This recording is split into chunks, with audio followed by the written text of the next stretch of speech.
The turbulence over the Andaman Sea had been erratic for the last hour, shaking the small charter plane like a toy in the fist of a toddler.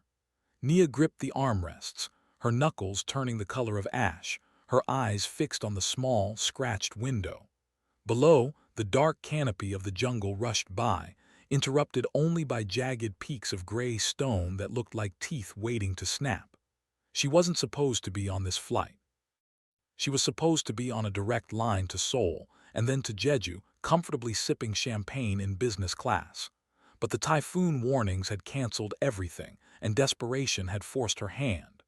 Her sister, Maya, was getting married in less than 48 hours. Nia was the maid of honor. She had the rings, the vintage veil, and the emotional support required to keep Maya from eloping with the bartender. She couldn't be late. So she had booked the Island Hopper, a terrifyingly small aircraft that smelled of stale coffee and aviation fuel, cutting a dangerous shortcut through airspace that the pilot had vaguely described as unregulated. "We are beginning our descent," the pilot's voice crackled over the intercom, sounding bored despite the violent rattling of the cabin. Nia exhaled, closing her eyes. She just needed to land. Once she was on the ground, she could handle anything. She was a corporate crisis manager in Chicago. She fixed disasters for a living. She could handle a wedding. She never saw the other plane. There was no warning, no radar ping, no frantic shout from the cockpit. One second, Nia was thinking about the silk texture of the veil packed in her carry-on. The next, the world dissolved into a deafening, metallic scream. The impact was not a thud, but a shearing force that felt like the hand of God had swatted them out of the sky. The ceiling of the cabin ripped open, exposing the violent gray sky. Air pressure vanished, sucking the oxygen from her lungs. The plane spun, a sickening, centrifugal whirl that pinned her against the seatbelt so hard she felt her ribs groan. She saw the other aircraft for a split second through the tear in the fuselage. A sleek, matte black private jet, its wing crumpled, smoke pouring from its engine as it spiraled down alongside them like a partner in a dance of death. Then came the trees. The screaming of metal was replaced by the cracking of timber, 1,000 shotguns going off at once as the fuselage sheared through the dense canopy. Then, darkness. Nia woke to the smell of burning jet fuel and wet earth. The silence was heavier than the noise had been. It pressed against her ears, ringing with a high-pitched whine. She gasped, inhaling smoke, and coughed violently, the movement sending a spike of agony through her left shoulder. She was upside down. The seatbelt held her suspended, but the floor, or what was left of it, was angled steeply above her. Panic, cold and sharp, flooded her system. She fumbled for the buckle, her fingers slick with something warm and sticky. Blood. With a click, she fell, landing hard on the mossy jungle floor, crying out as her bruised body hit the dirt. She scrambled backward, away from the wreckage of the charter plane. It was decimated. The cockpit was gone. The tail was gone. Only the center rose remained, a twisted metal skeleton lodged in the ancient roots of a banyan tree. She checked herself, cuts, bruises, a throbbing shoulder that felt dislocated but movable, and a terrifying ringing in her head. But she was alive. It was a miracle that defied physics. "Hello," she croaked, her voice barely a whisper. No answer. The pilot was gone. The two other passengers she had seen boarding were nowhere to be found. She needed to move. The smell of fuel was intensifying, and a small fire was licking at the jagged edge of the wing. Nia stumbled through the undergrowth, the humid air thick and suffocating. She pushed through a wall of ferns, stepping into a clearing created by the crash of the second plane. The private jet had fared slightly better, its reinforced fuselage largely intact, though snapped in half. It lay in a crater of mud and broken stone about 50 yards away. But it wasn't the wreckage that made Nia freeze behind the cover of a thick teak tree. It was the movement. There were men swarming the black jet. They weren't rescue workers. They wore tactical gear, unmarked olive drab with balaclavas and assault rifles slung across their chests. They moved with predatory precision, shouting orders in a language Nia didn't recognize, though it sounded harsh and guttural. She shrank back, her heart hammering against her ribs like a trapped bird. She watched as they pried open the twisted door of the black jet. They weren't looting luggage. They were looking for something specific. "Igatisio," one of them shouted Korean. Nia recognized the cadence from her time watching dramas with her sister, though the tone was far from romantic. Two men dragged a figure from the wreckage.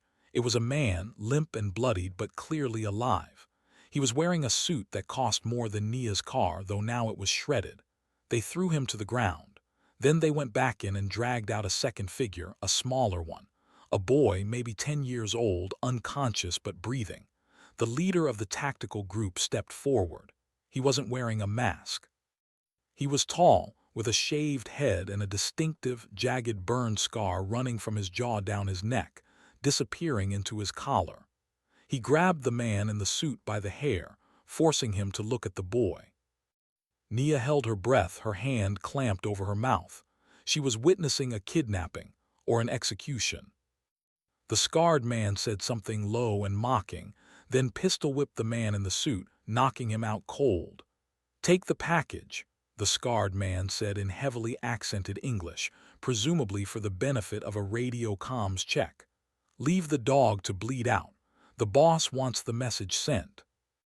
Nia watched, paralyzed, as they hoisted the unconscious boy onto a stretcher and vanished into the dense green of the jungle, moving with terrifying speed. They left the man in the suit lying in the mud, face down. She waited 1 minute, 2. The forest sounds began to return, the chirp of insects, the distant rumble of thunder. She should run. She should run in the opposite direction and never look back. But her instincts, the ones that made her excellent at crisis management, kicked in. That man might have a satellite phone. He might have a weapon. He was her only link to civilization in this green hell, and he was hurt. Nia stepped out from behind the tree. She moved low, crouching, eyes scanning the tree line where the soldiers had vanished. She reached the man in the mud. He was breathing, shallow and ragged. She rolled him over. He was striking. Even covered in dirt and blood, with a nasty gash on his forehead, his features were sharp, angular, and devastatingly handsome in a way that screamed danger. High cheekbones, a strong jaw, and jet black hair that fell over his eyes. He looked like a K-pop idol who had walked through hell. Nia quickly patted down his jacket pockets. No phone. She checked the inside pocket and found a heavy, cold object. A gun. A sleek, black semi-automatic. She hesitated, then took it. She had never fired a gun in her life, but holding it made her feel slightly less like prey. She reached for his wrist to check his pulse again, but before her fingers could touch his skin, his hand shot up. His grip was iron. Nia gasped, trying to pull away, but he held her fast. His eyes snapped open. They were dark, cold, and unfocused for only a fraction of a second before they sharpened into lethal clarity. He didn't look like a crash victim. He looked like a predator that had been briefly stunned. "Who are you?" he rasped, his voice a low growl. His English was perfect, clipped and precise. I was on the other plane," Nia stammered, wincing as he squeezed her wrist.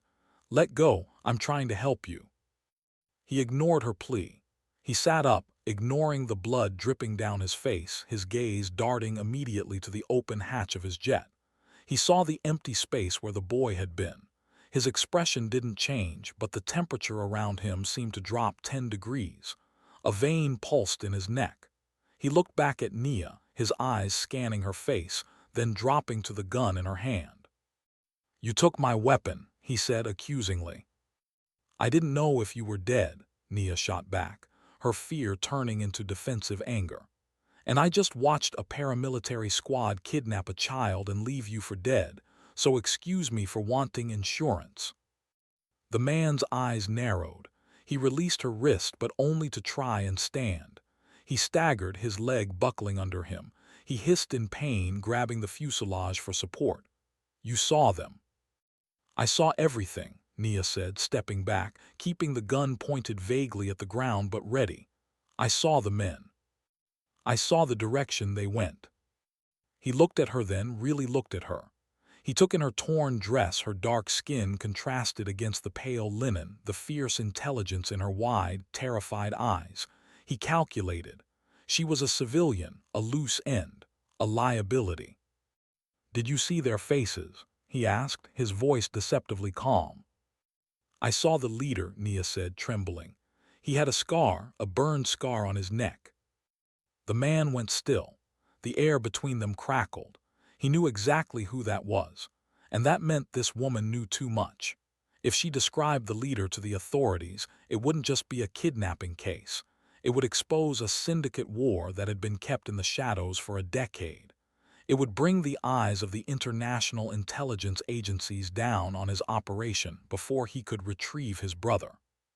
He needed to silence her. That was the protocol, no witnesses. Seo-joon straightened his spine, forcing his injured leg to hold his weight. He held out his hand. "Give me the gun." "No," Nia said, stepping back again. She saw the shift in his eyes. She saw the gratitude vanish, replaced by a cold, calculating resolve. "You're not a good guy, are you? You're not a businessman." "I am a businessman," Seo-joon said, taking a step toward her. "But my business is complicated. Give me the gun and I might let you walk away." "Walk away where?" Nia laughed incredulously, a hysterical edge to her voice. "We are in the middle of the jungle, and you can barely stand." "I don't need to stand to kill you," he said simply. It wasn't a threat. It was a statement of fact. "You are a complication I do not have time for." "I'm a witness," she countered, gripping the gun tighter. "I saw where they took him. You need me." Seo-joon paused. She was right, but not for the reason she thought. He needed to track them immediately. The rain would wash away the tracks soon. He looked at the sky. The storm was circling back. He looked at the woman. She was holding the gun wrong. The recoil would break her nose if she fired it like that. But she had fire in her eyes. She wasn't cowering. "My brother," he said, testing her. "They took my brother." "The boy," Nia's expression softened just a fraction. "Yes, they took the boy." "If you saw them, you can describe the path," Seo-joon said. "I am going to get him back. You can either die here alone when the wolves come out at night, or you can help me." "And if I help you," Nia asked, "what happens when you get him back? You kill me then?" Seo-joon didn't answer immediately. He stepped closer, swift as a viper, and before Nia could react, he twisted the gun out of her hand. The movement was a blur. Suddenly, the barrel was pressed against her forehead. The cold metal burned her skin. Nia froze, her breath hitching in her throat. She looked up into his eyes, dark, abyssal pools that promised violence. "If you help me," Seo-joon whispered, his face inches from hers, "you survive the night. After that, we negotiate."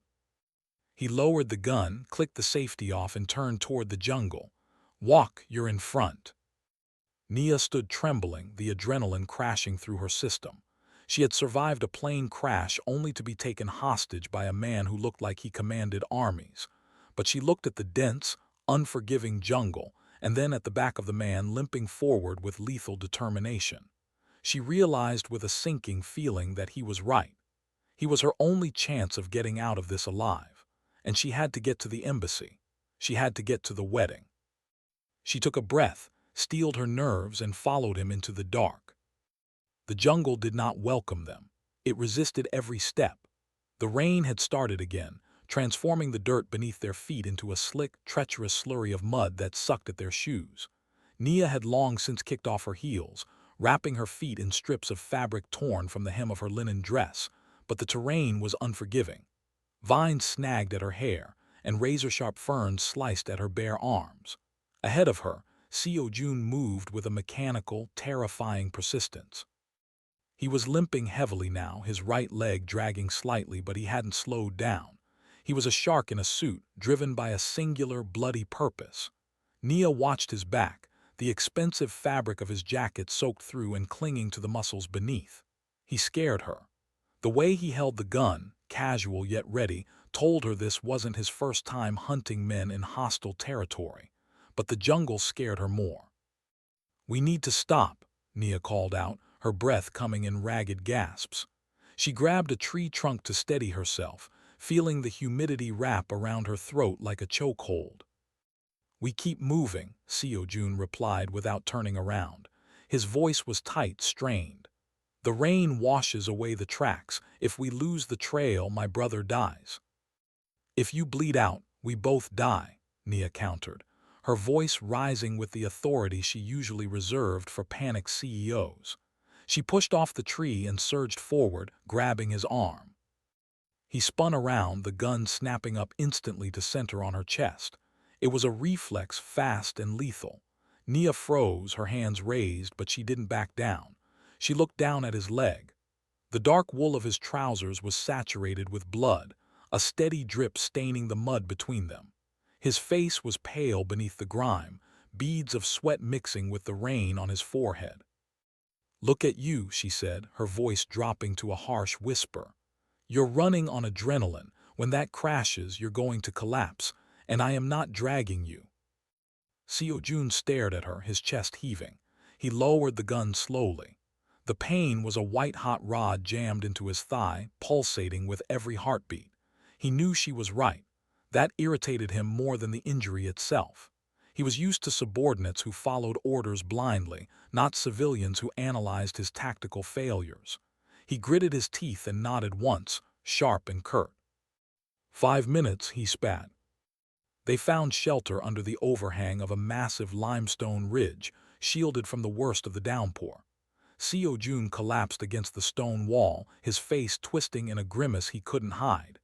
Nia knelt beside him, her crisis mode fully engaged. She didn't ask for permission, she reached for his leg. He flinched, his hand shooting out to grip her wrist hard. "Don't," he warned. "I have a first aid certification," Nia lied smoothly. She had watched a few YouTube videos once. "And unless you want gangrene to finish what that crash started, let me see it." He held her gaze for a long second, searching for treachery. Finding only stubborn determination, he released her. Nia used a sharp stone to cut away the fabric of his trousers. The wound was ugly, a deep gash from jagged metal, angry and bleeding sluggishly. It needed stitches, but she only had linen. She tore another strip from her dress, winding it tightly above the wound to staunch the flow, then wrapped the injury itself with as much pressure as she dared. Seo-joon hissed through his teeth, his head tipping back against the rock, eyes squeezed shut. Nia worked quickly, her hands steady despite the trembling in her core. Being this close to him was unsettling. He smelled of rain, expensive cologne, and iron. He was undeniably dangerous, a man who solved problems with violence, yet up close, watching the rain drip from his dark eyelashes, he seemed almost human. "Who are they?" Nia asked, tying off the bandage. "The men who took him." Seo-joon opened his eyes. The darkness returned. "The Black Sun," he said, the name sounding like a curse. "Mercenaries. They work for anyone who pays, but usually they work for my rivals. They knew my flight path. This was an ambush." "So you are a criminal," Nia said, sitting back on her heels, wiping her bloody hands on the wet grass. "I am the CEO of a logistics conglomerate," Seo-joon corrected, though a cynical smirk played on his lips. "We facilitate trade. Sometimes the trade requires protection. My family has enemies." He looked at her, his gaze intense. "You are flying to a wedding." "My sisters," Nia said, a pang of grief hitting her. "I'm the maid of honor. I have the rings." She patted her pocket instinctively. "I'm supposed to be giving a toast in 40 hours. "You won't make it," Seo-joon said bluntly. "I will," Nia insisted, her eyes flashing. "I fix disasters. That's my job. I will get to the embassy and I will get to that wedding." "You have spirit," Seo-joon murmured almost to himself. He checked the magazine of his gun, sliding it back into place with a metallic click. "It's a pity." "A pity." "That you are involved," he said, standing up. He tested his leg. It held. The pain was duller now, bound tight. He looked down at her, and for a moment Nia thought she saw a flicker of regret. "Let's go. The rain is stopping." They moved faster now. The trail led them deeper into the jungle, following the broken foliage left by the kidnappers. The paramilitaries were arrogant. They hadn't bothered to cover their tracks well, assuming no one survived the crash to follow them. Hours passed. The light began to fade.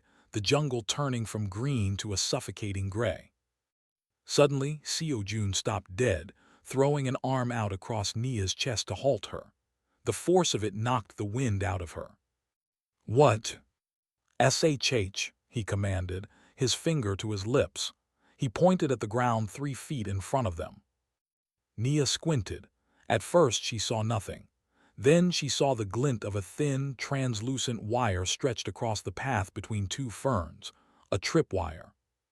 "Booby trap," Seo-joon whispered. "Claymore mine, old tech but effective." He looked around the trees, scanning for more. "They are slowing down, setting a perimeter. We are getting close." Nia felt a cold sweat break out on her back. If she had been leading, she would be dead. Pieces of her would be scattered in the canopy. She looked at Seo-joon with a newfound reliance. He wasn't just a thug, he was a soldier. "We go around," he signaled. They navigated the perimeter with agonizing slowness. Night fell like a curtain, heavy and absolute. Without flashlights, moving was suicide. They found a depression in the earth, hidden by the roots of a giant banyan tree, and huddled there. The temperature dropped rapidly, the humid heat replaced by a biting chill. They sat in the dark, shoulders touching. They had to conserve body heat. It was an awkward intimacy forced by survival. Nia shivered, her teeth chattering. Seo-joon hesitated, then unbuttoned his suit jacket. He took it off and draped it over her shoulders. It was heavy, warm, and smelled like him. "You'll freeze," she whispered. "I am fine," he lied, though his shirt was thin. "The adrenaline keeps me warm." Nia pulled the jacket tighter. "What happens when we find them?" she asked into the darkness. "There were 6 of them. You have 1 gun." "I have the element of surprise," Seo-joon said, staring out into the black void of the jungle. "And I have motivation. They have my brother. They do not know what kind of demon they have summoned." "And me?" Nia asked the question that had been haunting her. "After you save him, what happens to the witness?" Seo-joon turned his head. She couldn't see his face clearly, just the outline of his sharp jaw and the glint of his eyes. He didn't answer immediately. His silence was louder than the jungle insects. He had his orders. Protocol dictated that anyone who could identify the faces of the Black Sun or link him to the violence had to be removed. It kept the business clean. But as he felt her shivering against him, remembering how her hands had steadied his bleeding leg without hesitation, the calculation became difficult. She wasn't just a variable anymore. "Sleep, Nia," he said softly, using her name for the first time. "We move at first light." "That's not an answer," she murmured, but exhaustion was pulling her under. "It is the only one I have right now." Nia drifted into a restless sleep, clutching the Mafia Boss's jacket. Seo-joon stayed awake, the gun resting on his knee, listening to the jungle and the steady breathing of the woman he was supposed to kill.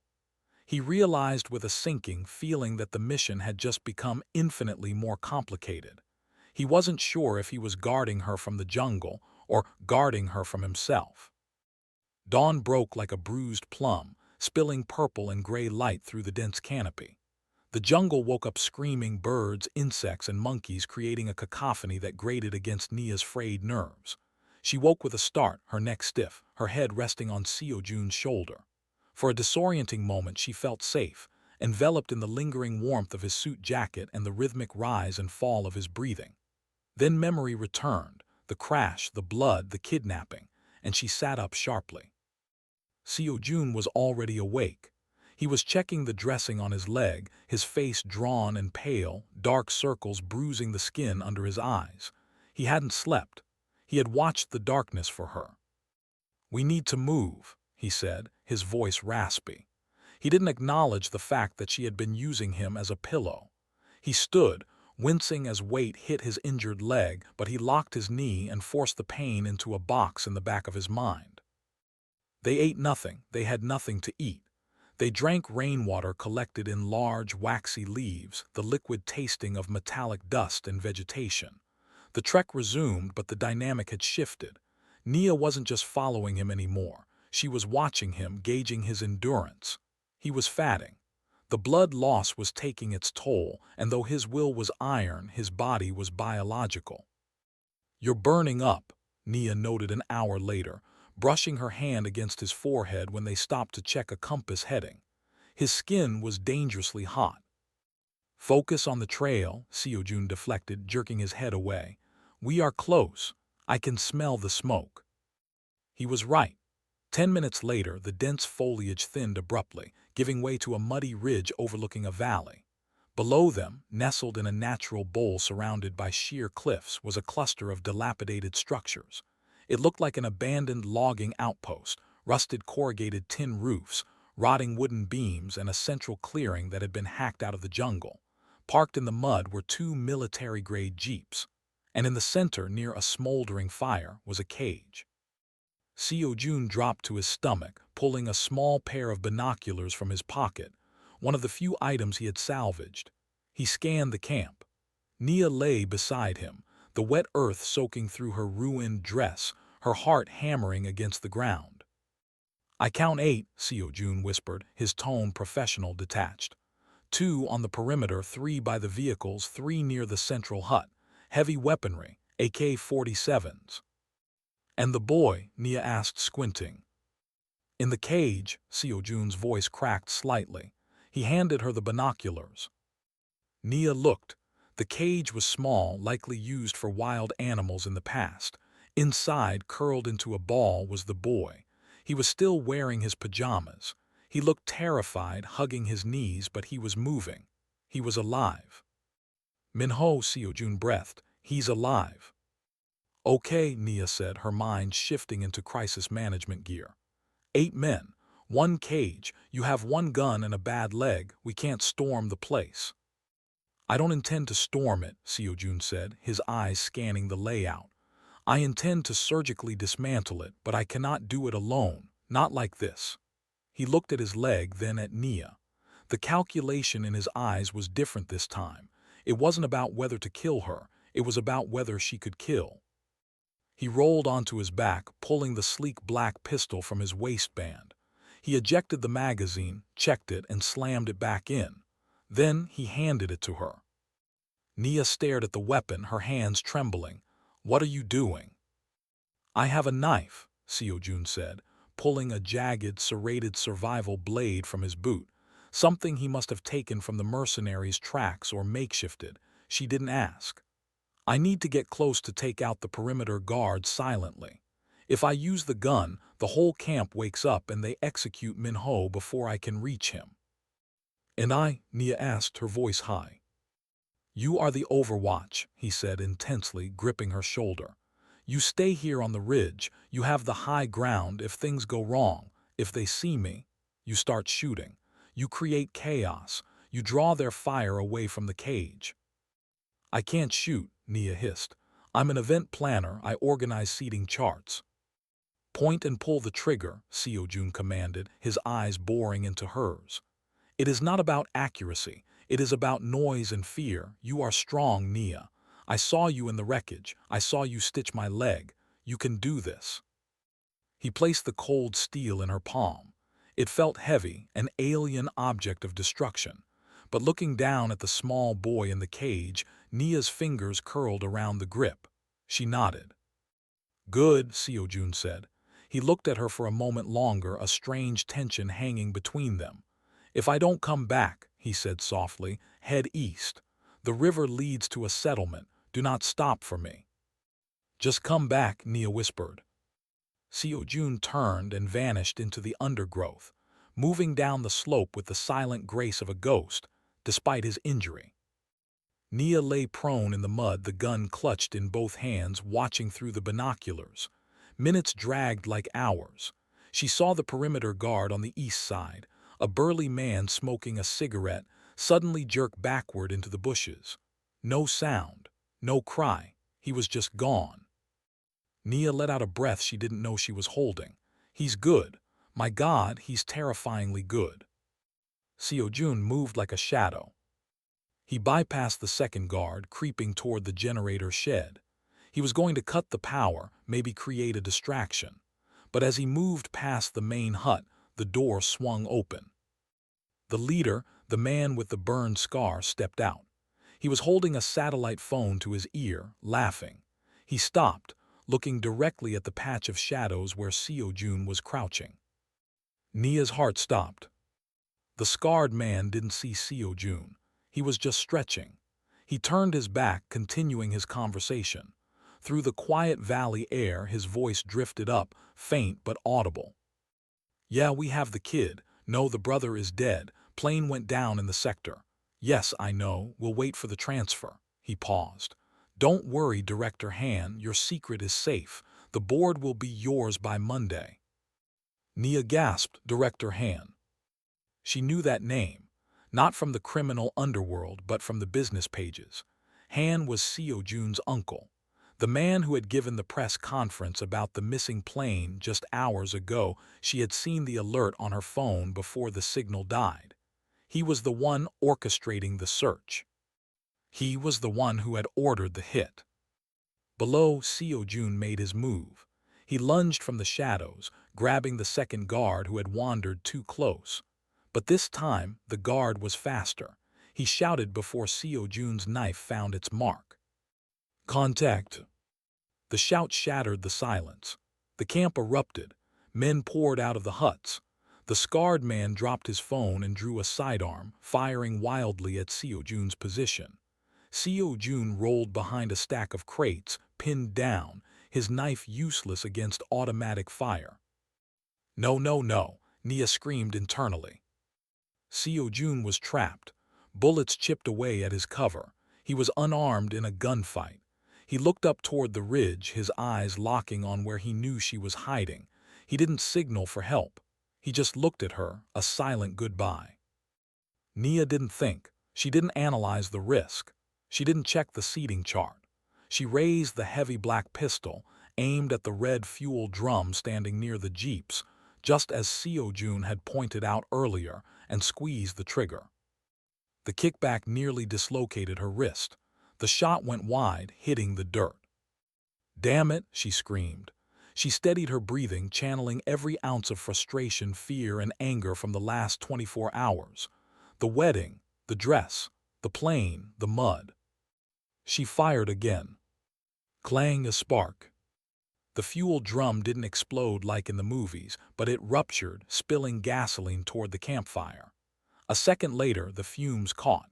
A massive wump of fire roared into existence, engulfing the nearest jeep. The mercenaries panicked, turning toward the explosion. "Sniper Ridge Line," someone yelled. The distraction was all Seo-joon needed. He vaulted over the crates, not away from the danger, but into it. He grabbed a fallen AK-47 from the guard he had killed and opened fire. The rhythmic thud-thud-thud of the rifle echoed through the valley. He dropped 2 men before they could turn back. Nia watched, mesmerized and horrified, as the man she had saved turned into a whirlwind of violence. He wasn't limping now. He was fighting for his blood. He reached the cage, blowing the lock off with a point-blank shot. He ripped the door open, grabbed his brother, and shoved him behind the concrete slab of the cage's foundation. But there were still 5 men left, and the scarred man had an assault rifle trained on Seo-joon's position.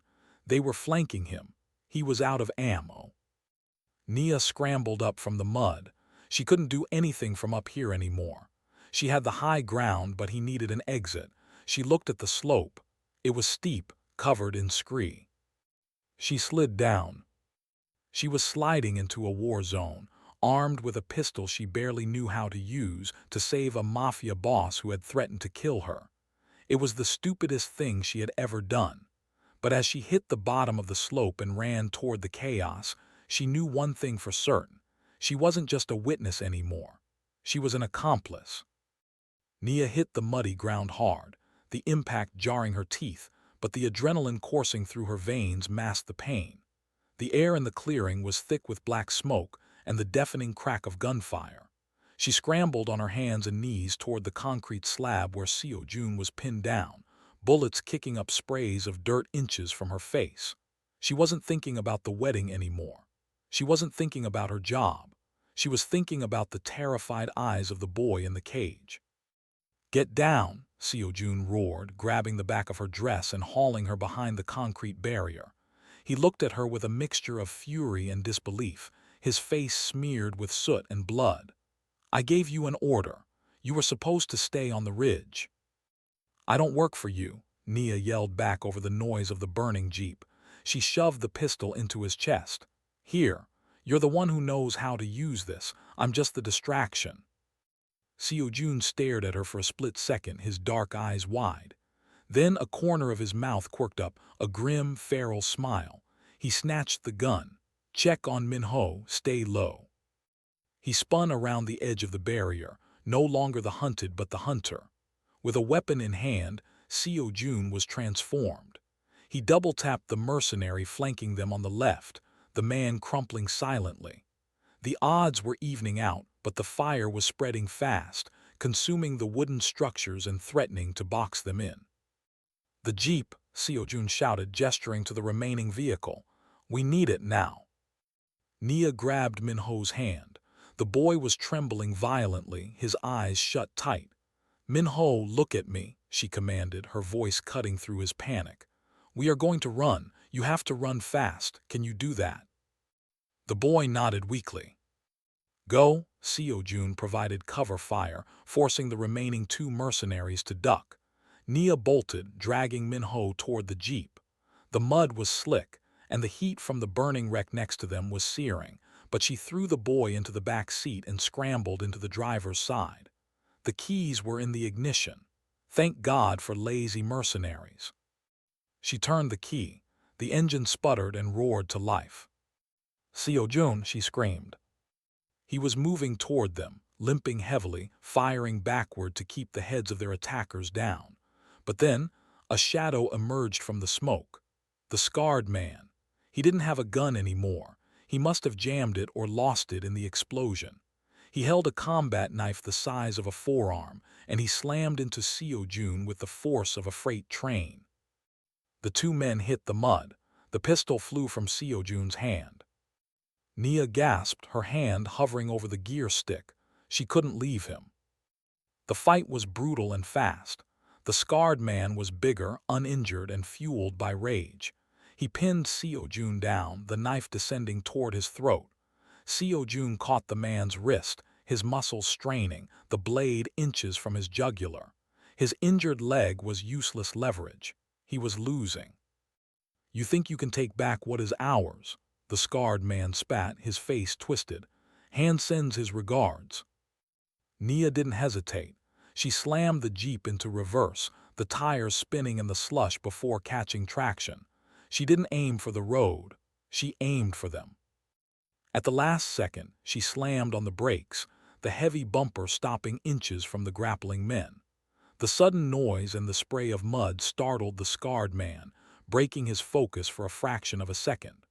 That was all Seo-joon needed. He twisted his hips, using the momentary distraction to drive his thumb into the man's eye socket. The scarred man howled, rearing back. Seo-joon didn't let up. He grabbed the fallen knife from the mud and with a guttural roar of exertion, drove it upward under the man's ribs. The scarred man froze. He looked down at the handle protruding from his chest, then at Seo-joon. He collapsed sideways into the muck, dead before he hit the ground. Seo-joon lay there for a second, chest heaving, rain washing the blood from his face. Then he dragged himself up, retrieved his pistol, and limped to the jeep. He threw himself into the passenger seat, slamming the door. "Drive," he wheezed. "Go." Nia didn't need to be told twice. She floored it. The jeep lurched forward, fishtailing wildly before gripping the dirt track. They tore out of the clearing, leaving the burning camp and the bodies behind, plunging into the green tunnel of the jungle track. She drove like a maniac. Branches whipped against the windshield, and the suspension groaned as they hit potholes deep enough to swallow a sedan, but she didn't lift her foot from the gas. She drove until the column of smoke from the camp was invisible, until the only sound was the roar of the engine and the terrified sobbing of the boy in the back seat. Only then did she slow down, her hands cramping around the steering wheel. Minho, Seo-joon turned in his seat, ignoring his own pain. His voice was incredibly gentle, a stark contrast to the violence he had just committed. "It's Hyung. You're safe. We're going home." The boy lunged forward, wrapping his small arms around Seo-joon's neck, burying his face in the ruined suit jacket. Seo-joon held him tight, his eyes closing for a moment, letting the relief wash over him. Nia watched them in the rearview mirror, a lump forming in her throat. She saw the killer melt away, leaving only a brother. After a few minutes, Min-ho, sobbing, subsided into exhausted hiccups. He curled up on the back seat and passed out, his body shutting down from the trauma. Silence stretched between Nia and Seo-joon. The jeep hummed along the muddy track. The rain had stopped, and shafts of sunlight were beginning to pierce the canopy. "You came back," Seo-joon said quietly, looking out the window. "You could have taken the jeep and left while I was fighting." "I told you," Nia said, her voice steady but her hands still shaking. "I fixed disasters. Leaving you there would have been a disaster." Seo-joon turned to look at her. The intensity in his gaze made her skin prickle. "You saved my life, twice." "Don't get used to it," she quipped, trying to keep her emotional armor up. "I just need a ride to the embassy." "Nia," he said, and the way he said her name with a heavy, serious gravity made her glance at him. "Back there, on the ridge, did you see who he was talking to? The leader?" Nia tightened her grip on the wheel. She knew this moment was coming. This was the moment that decided if she was a savior or a liability. "I saw him on the phone," she said carefully. "He mentioned a name." "What name?" Seo-joon asked, his body tensing. "Han," Nia said. "Director Han. He said the board would be his by Monday." The air in the jeep turned ice cold. Seo-joon didn't say anything for a long time. He stared at the dashboard, his jaw clenched so hard a muscle feathered in his cheek. "He's your uncle, isn't he?" Nia asked softly. "The one who was on the news." "He is the man who raised us after our parents died," Seo-joon said, his voice void of emotion, which was far scarier than anger. "He is the chairman of the board, and he just tried to kill his own nephews to take control of the company." He looked at Nia. "You realize what this means. You aren't just a witness to a kidnapping anymore. You are the only person outside of the syndicate who can link Han to this. He controls the police in this region. He controls the politicians. If we go to the local authorities, we are dead before we sign the statement." "So what do we do?" Nia asked, panic rising again. "I have a wedding to get to. I can't be part of a corporate coup." "The embassy is compromised," Seo-joon said, thinking fast. "Han will have eyes there. We need to get to the capital, but not to the authorities. We need to get to a secure line. I need to call my security team in Seoul. If I can send them the proof or your testimony before Han knows we are alive, we win. And if he finds us first?" "He won't," Seo-joon said, reaching over. He placed his hand on hers, which was resting on the gear shift. His hand was warm, rough, and stained with blood, yet the touch was strangely grounding. "Because you are going to help me finish this. You are the best crisis manager in Chicago, right?" Nia looked at him. She looked at the blood on his shirt, the exhaustion in his face, and the undeniable magnetic pull between them that had nothing to do with survival and everything to do with the man himself. "I'm expensive," she said, a small, tired smile touching her lips. Seo-joon smirked, the first genuine smile she had seen on him. It transformed his face, making him look devastatingly handsome. "I can afford you." "Where are we going?" "There is a private airfield 30 miles south," Seo-joon said. "A smuggler's run. If the plane is there, we can fly out. If not, we make a stand." Nia shifted gears, pressing the accelerator. "Then let's hope your smuggler friends are punctual. I really don't want to miss the rehearsal dinner." The airfield was less of a facility and more of a scar cut into the earth. The runway was cracked asphalt, reclaimed by weeds, and the hangar was a skeletal frame of rusted iron. But sitting on the tarmac, shimmering in the heat haze like a mirage, was a twin-engine cargo plane. It was old, painted a peeling shade of blue, but the propellers were spinning. "That's Vith," Seo-joon said, his voice tight with relief. "He owes me a debt." Nia slammed the jeep to a halt near the wing. The noise of the engines was deafening. A man in a grease-stained tank top leaned out of the cockpit, waving frantically. He didn't look like a savior, he looked like a pirate. But right now, Nia would have hugged him. "Go," Seo-joon commanded, shoving Min-ho toward the door. "Get him on board." They scrambled out of the jeep. The humidity was oppressive, a physical weight. Nia helped Min-ho up the ladder into the fuselage. The interior was stripped bare, cargo nets, crates of unidentifiable goods, and 2 jump seats. She buckled Min-ho in. "You're safe now," she promised him, smoothing his hair. She turned to the door, expecting Seo-joon to be right behind her. He wasn't. He was standing by the jeep, reloading his pistol. He looked back toward the jungle track they had just exited.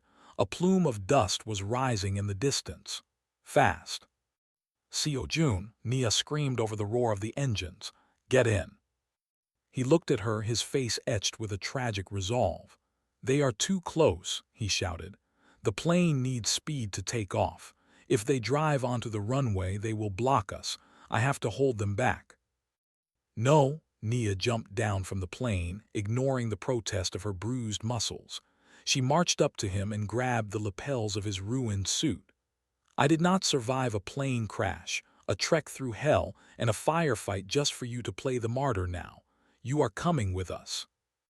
"Nia, be rational," he pleaded, his dark eyes searching hers. "If they shoot the engines, Min-ho dies. I can buy you 3 minutes." "I don't need 3 minutes," Nia snapped. She looked around. The airfield was littered with old fuel drums and debris. Her eyes landed on the jeep. "I need a barricade." She pushed him toward the plane. "Get in, I'm driving." "What?" "I said get in." Nia jumped back into the driver's seat of the jeep. She didn't drive away. She drove it directly onto the center of the runway, about 50 yards behind the plane, turning it sideways. It was a metal wall. She jammed the accelerator down with the tire iron she found on the floor, put it in neutral, and jumped out, sprinting back to the plane. The dust cloud erupted onto the airfield. 3 black SUVs. "Go, go, go!" Nia screamed, scrambling up the ladder. Seo-joon pulled her in, his grip bruisingly tight, and slammed the heavy door shut. "Vith now!" Seo-joon yelled at the cockpit. The pilot gunned the engines. The old plane groaned, vibrating violently as it lurched forward. It was heavy, sluggish. Through the small porthole window, Nia watched the SUVs screech onto the tarmac. They saw the jeep blocking the path and swerved, losing precious seconds. Gunfire erupted. Bullets pinged against the fuselage like hail. "We're too heavy," Vith shouted from the front. "We fly or we die," Seo-joon roared back. The plane gathered speed. The SUVs had bypassed the jeep and were racing alongside them now. A mercenary hung out of the window, an assault rifle trained on the engines. Seo-joon didn't hesitate. He kicked open the side door, the wind roaring into the cabin. Holding onto the cargo net with one hand, he raised his pistol and fired. It was an impossible shot, but desperation steadied his aim. He hit the driver of the lead SUV. The vehicle swerved violently, clipping the wing of the second car. Both spun out in a chaotic tangle of metal and dust. "Pull up," Seo-joon shouted. The wheels left the ground. The plane shuddered, the tips of the landing gear brushing the tops of the jungle canopy, leaves shredding in the propellers. Then, with a sickening lurch, they climbed. The blue sky swallowed them. Seo-joon pulled the door shut and locked it. He slumped against the metal wall, sliding down until he hit the floor. He closed his eyes, his chest heaving. Nia unbuckled and crawled over to him. She didn't say a word. She just wrapped her arms around him, burying her face in his neck. He stiffened for a second, then melted, his arms coming around her, holding her as if she were the only solid thing in the universe. They stayed like that for a long time, the adrenaline fatting into a bone-deep exhaustion. "We made it," he whispered into her hair. "We made it," she echoed. She pulled back to look at him. He was a mess, blood, dirt, soot, but he was alive. "Now," she said, her voice trembling slightly. "Do you have a phone? I have a wedding to get to." 48 hours later. The sunset over the resort in Jeju was a masterpiece of pink and gold. The air smelled of jasmine and sea salt. Guests in tuxedos and silk gowns mingled on the lawn, holding flutes of champagne. It was picture perfect. Nia stood in front of the mirror in the bridal suite. She looked different. The bruises on her arms were covered with heavy makeup, and the cut on her cheek was hidden under a clever layer of concealer and a lock of hair. She wore the maid of honor dress, a flowing emerald silk gown that cost more than her rent. It fit perfectly, though her body underneath felt like it had gone 12 rounds with a prize fighter. Nia, Maya the bride, burst into the room looking radiant and oblivious. "Where have you been? I was freaking out. You didn't answer your phone for 2 days. Mom said you had flight trouble." "Flight trouble," Nia said, a small, weary smile touching her lips. "You could say that, detour, but I'm here." "Do you have them?" Maya asked, her eyes wide. Nia reached into her clutch and pulled out the velvet box, the rings. They had traveled through a plane crash, a jungle, a firefight, and an international escape. She opened the box. They sparkled, untouched by the chaos. "I promised," Nia said softly. The ceremony was a blur. Nia stood at the altar holding Maya's bouquet, smiling when required, laughing at the right moments. But her mind wasn't there. It was in the hum of a cargo plane, in the silence of a dark jungle, in the feeling of a rough hand holding hers. She hadn't seen Seo-joon since they landed in Bangkok. His security team had swarmed the tarmac, whisking him and Min-ho away into a convoy of armored cars. He had looked back at her as the doors closed, mouthing something she couldn't catch. Then he was gone. He had his war to finish. She had her sister's wedding. Their worlds, which had collided so violently, had separated just as fast. The reception was in full swing. Nia sat at the head table, swirling her champagne. She felt incredibly lonely in a room full of people. "Ladies and gentlemen," the DJ's voice boomed, "we have a special late arrival. Please welcome a surprise guest of the bride's family." The double doors of the ballroom opened. The room went quiet. Walking in wasn't just a guest, it was an event. Seo-joon strode into the room. He was impeccable. He wore a tuxedo that fit his broad shoulders like armor. His hair was styled, his face clean-shaven, the cuts and bruises artfully diminished. He didn't limp, though Nia saw the slight tightness in his step. He radiated power and danger, a wolf among sheep. He walked straight past the confused groom, straight past the whispering relatives, and stopped in front of the head table. Maya dropped her fork. "Oh my God," she whispered to Nia. Isn't that the CEO of Han Corp? Why is he at my wedding?" Seo-joon didn't look at the bride. He looked at Nia. His eyes were the same, dark, intense, possessive. "You're late," Nia said, her voice barely steady, fighting the smile that was threatening to break her composure. "I had to clean up a mess," Seo-joon said smoothly. "Director Han has retired early. The board has been restructured." "And Min-ho?" "Safe. He is with my private security. He wanted to come, but I told him this was a date." "A date?" Nia raised an eyebrow. "I don't remember saying yes to a date." "You saved my life," Seo-joon said, reaching out his hand. "And you have seen me at my worst. I figured I should show you my best." The music shifted, a slow jazz number. "May I?" he asked. Nia looked at his hand, the hand of a mafia boss, the hand of a man who had killed for his family, the hand of the man who had given her his jacket in the rain. She stood up, taking his hand.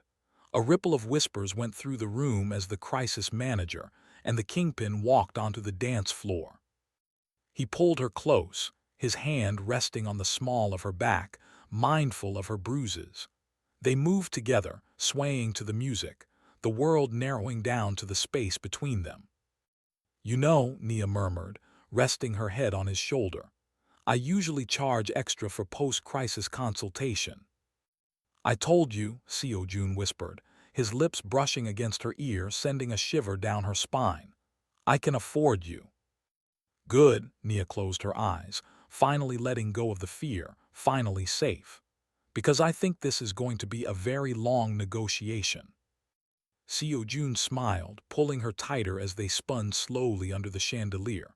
I have time, Nia. I have all the time in the world. The wedding continued around them, but for the two survivors in the center of the room, the only thing that mattered was that they were alive, and they were together. The end.